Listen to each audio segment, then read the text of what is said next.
आलमी सतह पर अमन की कोशिशें आखिर लगातार नाकाम क्यों हो रही हैं? आज हम बिल्कुल यही समझने की कोशिश करेंगे।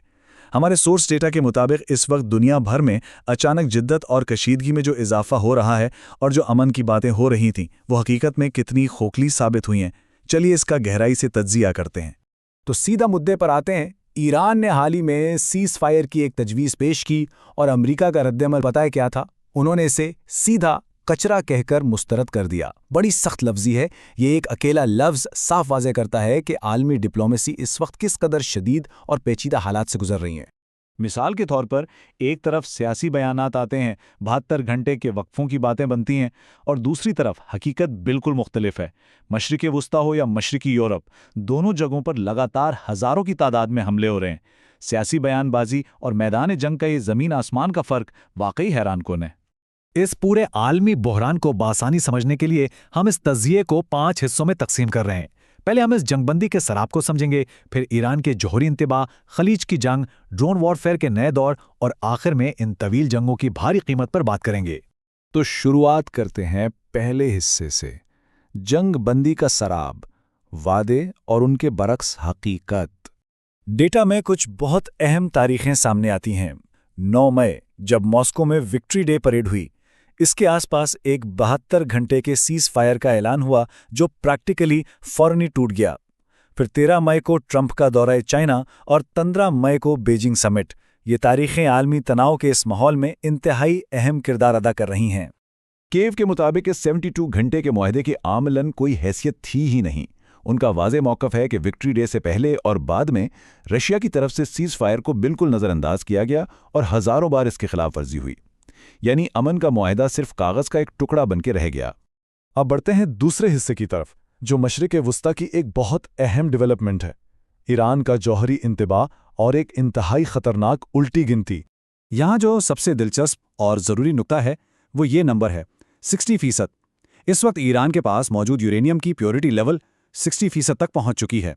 ये सिर्फ कोई आम आदादुशुमार नहीं है, बल्कि इस पूरे बहरान का एक बहुत बड़ा मरकज़ है। और इस 60% के बाद इस 90% के निशाने को समझना बहुत ज़रूरी हो जाता है। कमांडर इब्राहिम रज़ाई ने वाज़े इंतबा जारी किया है कि एटम बॉम्ब बनाने के लिए जो वेपन्स ग्रेड प्योरिटी चाहिए होती है, उससे फासला अब सिर्फ 30% बाकी है। मतलब अगर कोई मिलिट्री एक्शन होता है तो इस छोटे से फासले को बहुत तेज़ी से तय किया जा सकता है। यहाँ दोनों अतराफ की सोच एक दूसरे के बिल्कुल ही उलट है। एक तरफ इजराइल की वाज़े शर्त है कि ईरान के एटमी प्रोग्राम और हिजबुल्लाह का मुकम्मल सफाया किया जाए, और दूसरी तरफ ईरान की खुली धमकी है कि अगर उन पर हमला हुआ तो वो अपनी पूरी ताकत से एटम बॉम्ब बनाने की तरफ चल पड़ेंगे। ये दोनों इंतहा पसंद रुख इस वक्त सीधे टकराव की तस्वीर कशी कर रहे हैं। तो इस सब तनाव के नतीजे में क्या हो रहा है, ये हम तीसरे हिस्से में देखते हैं। खलीज की जंग, जहां खुफिया और खुली तबाही दोनों साथ साथ चल रही हैं। खलीज के अंदर हालात तेजी से बदल रहे हैं। वॉल स्ट्रीट जर्नल की रिपोर्ट पर गौर करें तो अप्रैल 2026 में यूएई ने खुफिया तौर पर ईरान के लेवन आइलैंड ऑयल रिफाइनरी पर हमला किया। नतीजे में क्या हुआ? ईरान अब 12 ममालिक को धमकियां दे रहा है और उसने 16 छोटे डॉल्फिन आबदोज खलीज में उतार दिए हैं। साथ ही CIA की रिपोर्ट के मुताबिक रशिया और चाइना की टेक्नोलॉजी का इस्तेमाल करके ईरान ने अपने 70% हथियार मैदान जंग के लिए बिल्कुल तैयार कर लिए हैं। और आने वाले दिनों में क्या तवक्को की जा सकती है वो आदादो-शुमार से साफ जाहिर है। पिछले 37 दिनों में 2000 हमले रिकॉर्ड हुए, लेकिन अब मंसूबा इस तादाद को दुगना करके 4000 तक ले जाने का है। मकसद बिल्कुल साफ है, जंग का फैसला महज 1 हफ्ते के अंदर निकल आए। चौथा हिस्सा पूरी तरह जिद्दत पर मबनी है, ड्रोन जंग का उरूज, जहां आलमी दर्जे की टेक्नोलॉजी ने मैदान जंग को हमेशा के लिए तब्दील कर दिया है। भारी और रिवायती टैंक्स का दौर शायद अब वाकई पीछे रह गया है। उनकी जगह अब AI पर मबनी खुद मुख्तार ड्रोन मशीन्स ने ले ली है।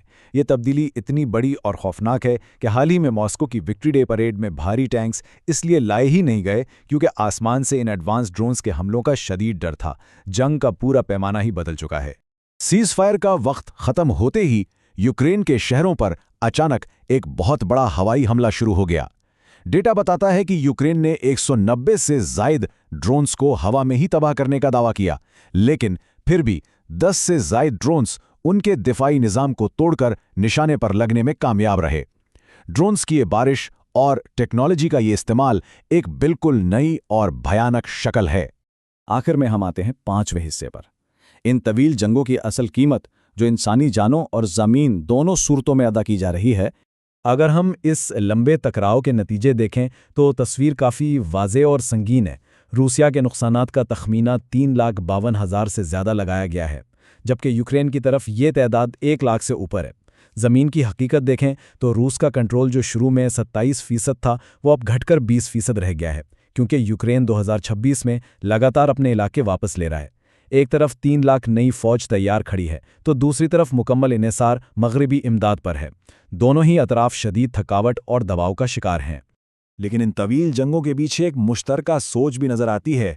यहाँ दो मुख्तलिफ खतूत में एक जैसी मंसूबाबंदी सामने आई है। पुतिन की हिकमत अमली डॉनबास के इलाके पर मुकम्मल कंट्रोल हासिल करके एक बफर जोन बनाना है।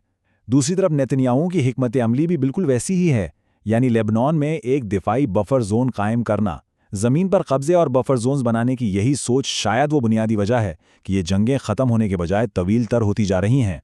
तो इन तमाम हालात को समझने के बाद एक संगीन सवाल पैदा होता है, क्या इस बहरान के दौरान किए गए ये सीज़फायर के ऐलानात और अमन की कोशिशें तारीख में हकीकी इक़दामात के तौर पर याद रखी जाएंगी, या फिर इन्हें सिर्फ और सिर्फ नाकाम सियासी तजर्बात का नाम दिया जाएगा जो ज़मीन पर कभी नाफिज ही नहीं हो सके?